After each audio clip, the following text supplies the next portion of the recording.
الحمد لله نحمده ونستعينه ونستغفره ونؤمن به ونتوكل عليه ونعوذ بالله من شرور أنفسنا ومن سيئات أعمالنا من يهده الله فلا مضل له ومن يضلله فلا هادي له ونشهد أن لا إله إلا الله وحده لا شريك له ونشهد أن سيدنا ومولانا محمدا عبده ورسوله صلى الله تعالى عليه وعلى آله وأصحابه أجمعين أما بعد قال الله تبارك وتعالى في كلامه المجيد أعوذ بالله من الشيطان الرجيم بسم الله الرحمن الرحيم ومن اعتدى عليكم فاعتدوا عليه بمثل ما اعتدى عليكم واتقوا الله وقال تعالى في موضع آخر من جاء بالحسنة فله عشر أمثالها صدق الله العظيم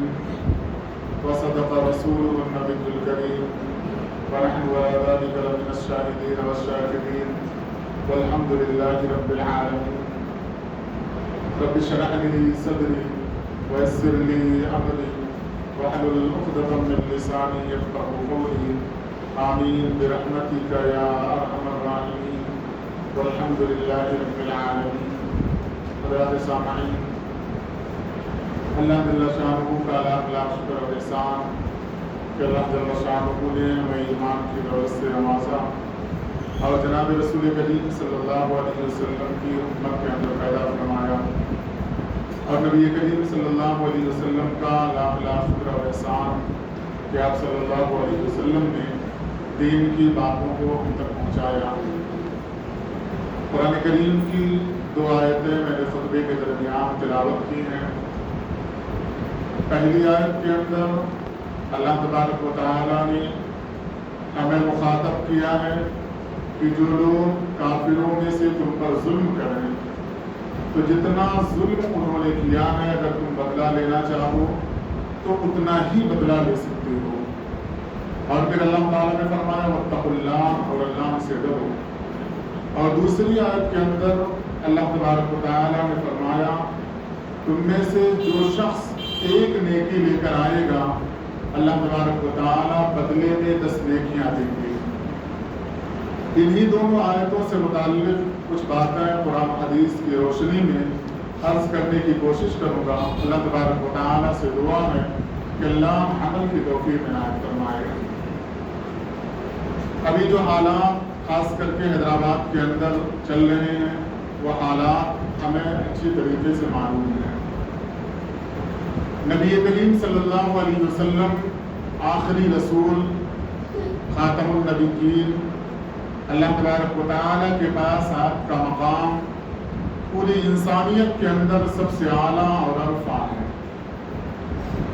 آپ کی شان قرآن کریم نے، اللہ تبارک و تعالیٰ نے آدم علیہ السلام سے لے کر تمام نبیوں کے پاس یہ پیغام بھیجا کہ آخری نبی صلی اللہ علیہ وسلم اگر آپ کے زمانے میں آئیں تو آپ کی ذمہ داری ہے کہ ان کی نبوت کو قبول کریں، نبوت کے مطابق زندگی گزاریں۔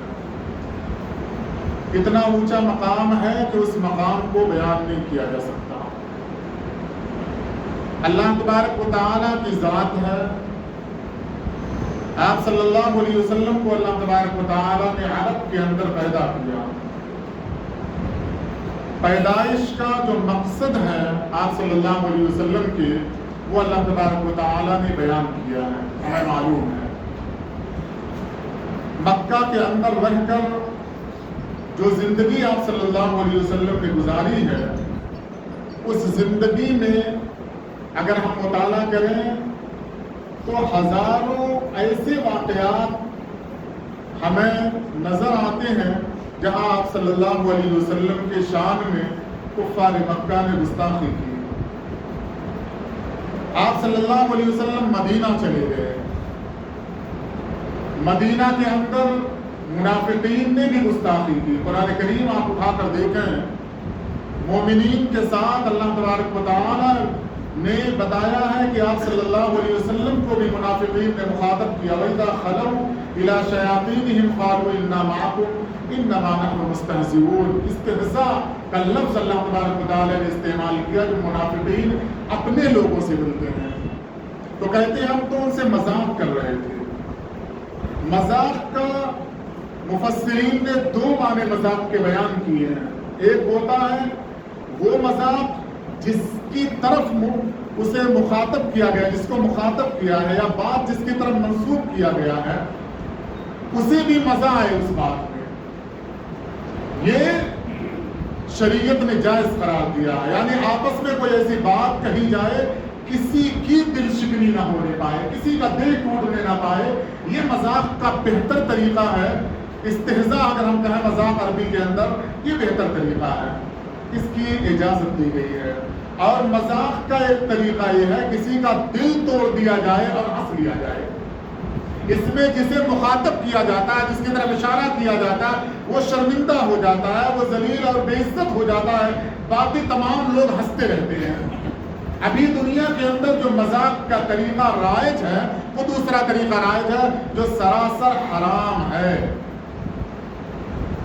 کفار مکہ، منافقین مدینہ سب نے آپ صلی اللہ علیہ وسلم کے شان میں جب تک ان کی طاقت رہی مذاق کرتے رہے، یہاں تک کہ دربار نبوی میں آ کر بھی آپ صلی اللہ علیہ وسلم کے پاس بیٹھ کر بھی حضرت عائشہ صدیقہ رضی اللہ تعالیٰ عنہا کی روایت ہے، بخاری اور مسلم نے نقل کیا ہے کہ ایک یہودی وفد آیا اور اس نے آپ صلی اللہ علیہ وسلم کے پاس آ کر سلام کیا ہے، السلام علیکم. یہ جرات تھی ان کی. بددعا کیا آپ صلی اللہ علیہ وسلم کے دربار مسجد نبوی میں بیٹھ کر. آپ صلی اللہ علیہ وسلم نے فرمایا وعلیکم. حضرت عائشہ صدیقہ رضی اللہ تعالیٰ عنہ نے بعد میں کہا کہ اللہ کے نبی صلی اللہ علیہ وسلم کیا آپ نے سنا نہیں یہودیوں کو انہوں نے آپ کے ساتھ مذاق کیسے کیا تھا؟ آپ صلی اللہ علیہ وسلم نے فرمایا میں نے سنا تھا، لیکن اللہ تبارک و تعالیٰ نے مجھے اتنا ہی حکم دیا تھا، اس سے زیادہ کا حکم نہیں دیا. شریعت قیامت تک کے لیے ہے. آپ صلی اللہ علیہ وسلم کے دربار میں کوئی بھی آتا تھا، وہ کیا معاملہ کرتا تھا؟ صحابہ کرام اپنے جان کو نشاور کرنے والے تھے. میں نے گزشتہ جمعہ بتایا تھا صلح حدیبیہ کے مقام پر جب صلح ہو رہی تھی، حضرت عمر بن خطاب رضی اللہ تعالیٰ عنہ آپ صلی اللہ علیہ وسلم کے پاس گئے. صلح کے بعد آپ صلی اللہ علیہ وسلم سے سوال کیا کہ اللہ کے نبی کیا آپ نبی برحق نہیں ہیں؟ کیا اللہ نہیں ہے؟ کیا آپ نبی برحق نہیں ہیں؟ کیا شریعت وہ نہیں ہے جسے اللہ تبارک و تعالیٰ نے نازل کر دیا؟ آپ صلی اللہ علیہ وسلم نے فرمایا سب کچھ ہے. جو کہنا چاہ رہے تھے یہیں پر روک دیا حضرت عمر بن خطاب رضی اللہ تعالیٰ عنہ. وہاں سے ابو بکر صدیق رضی اللہ تعالیٰ عنہ کے پاس گئے اور وہی سوال کیا، وہی سوال جو آپ صلی اللہ علیہ وسلم سے کیا تھا. انہوں نے کہا یقیناً ایسا ہی ہے لیکن اللہ کا حکم ہے. غصہ بہت زیادہ ہے کہ مشرکین مکہ نے کہا تھا کہ اس صلح نامے میں لکھا جائے محمد بن عبداللہ محمد رسول اللہ کے جگہ پر. کیا یہ مذاق نہیں تھا کہ آپ صلی اللہ علیہ وسلم کے شان میں گستاخی نہیں تھی؟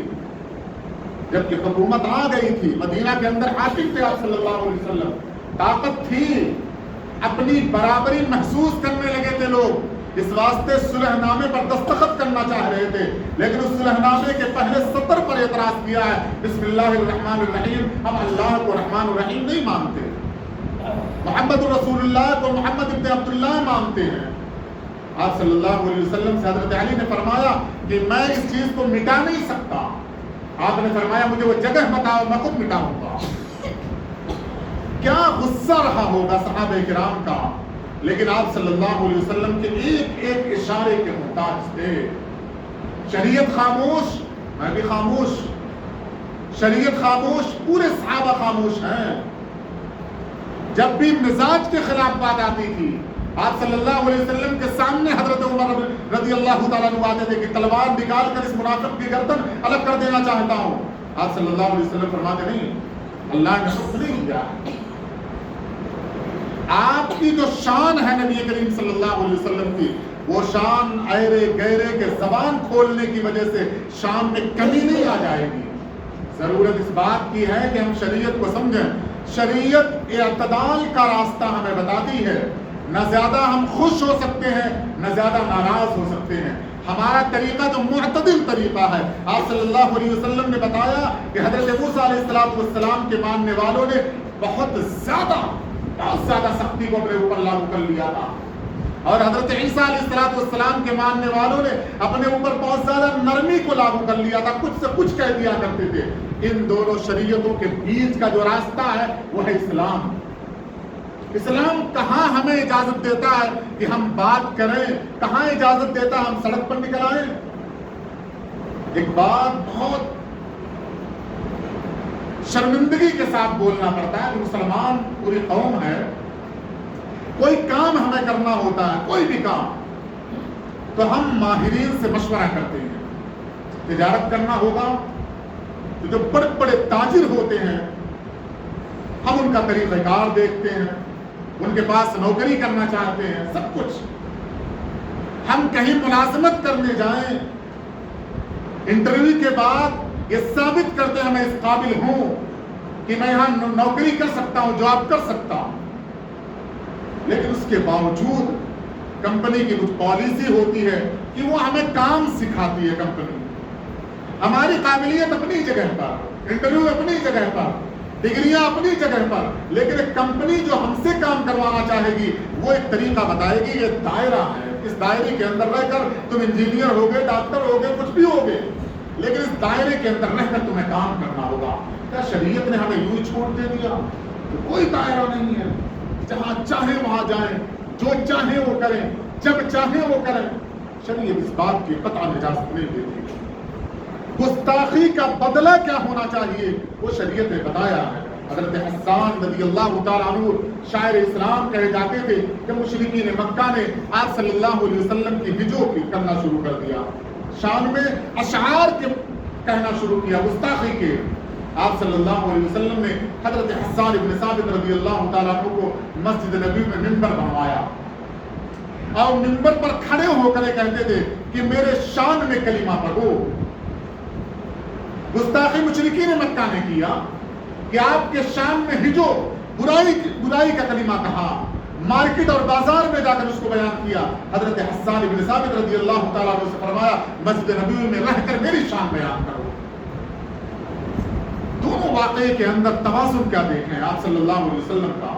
مشرکین مکہ نے آپ کی برائی بیان کی، غلط الزام لگایا. کیا آپ نے مشرکین مکہ کی برائی کو اجاگر کروایا؟ آپ نے یہ نہیں کیا، آپ نے اپنی شان کو بیان کروایا ہے. آپ صلی اللہ علیہ وسلم نے طریقہ بتایا. قیامت تک رہنے والے مسلمان جب یہ دیکھیں کہ نبی کریم صلی اللہ علیہ وسلم کے شان میں گستاخیاں کی جا رہی ہیں تو سنت پر عمل کرنا شروع کر دیں، نماز کی پابندیاں کرنا شروع کر دیں. چھوڑ دیتے ہیں نماز، روڈوں پر نکل آتے ہیں، مارکیٹیں بند کر دیتے ہیں، لوگوں کا خسارہ اور نقصان کر دیتے ہیں. اسلام قطعاً اس بات کی اجازت نہیں دیتا، قطعاً اجازت نہیں دیتا. آپ صلی اللہ علیہ وسلم کا وصال ہوا، آپ اس دنیا سے رخصت ہو گئے. کس نے دکانیں بند کروائیں؟ کس نے دکانیں بند کروائیں؟ جہاد کے لیے افواج نکل جایا کرتی تھی، لیکن یہودی کی دکان ہو، مسلمان کی دکان ہو، مارکیٹ کے اوپر حرف بھی نہیں آیا کرتا تھا. آپ دکان بند کر کے کیا بتانا چاہتے ہیں؟ کبھی آپ نماز کے لیے دکان بند کر کے نہیں آتے. آپ کو خسارہ ہو جائے گا، آپ کو نقصان ہو جائے گا. نبی کریم صلی اللہ علیہ وسلم کے شان میں گستاخی آپ ہمیشہ کریں گے. حی علی الصلاۃ، حی علی الفلاح کی آوازیں بلند ہوں گی، آپ نماز کے لیے نہیں آئیں گے. کیا یہ نبی کریم صلی اللہ علیہ وسلم کے شان میں گستاخی نہیں ہے؟ کسی غیر نے کیا تو گستاخی. آپ 5 وقت کرتے رہیں گے، آپ کی اولادیں ہمیشہ کرتی رہیں گی، یہ گستاخی نہیں ہے. آپ گھر سے بے گھر اپنی اولادوں کو نہیں کرتے اگر وہ نماز سے پیچھے رہ جائیں. کیا یہ نبی کریم صلی اللہ علیہ وسلم کی سنت کی موافقت ہے؟ کبھی نہیں. آپ کچھ حاصل نہیں کرنا چاہتے، آپ کچھ معلوم نہیں کرنا چاہتے. آپ جب بزنس کرنا چاہتے ہیں تو تاجروں سے مشورہ کریں گے. شریعت کے مطابق کوئی کام کرنا چاہتے ہیں تو علماء سے آپ مشورہ کیوں نہیں کرتے؟ قرآن کریم کو اٹھا کر کیوں نہیں دیکھتے؟ نبی کریم صلی اللہ علیہ وسلم کی سیرت کو اٹھا کر کیوں نہیں دیکھتے؟ آپ قرآن کریم سے جتنا پیچھے رہتے جائیں گے اتنے ہی خسارے میں چلے جائیں گے. آپ احتجاج کر کے نبی کریم صلی اللہ علیہ وسلم کی شان میں ذرہ برابر زیادتی نہیں لا سکتے، نہیں لا سکتے، قطعاً نہیں لا سکتے. آپ صلی اللہ علیہ وسلم نے فرمایا نماز میرے آنکھوں کی ٹھنڈک ہے، اور نماز پڑھتا ہے.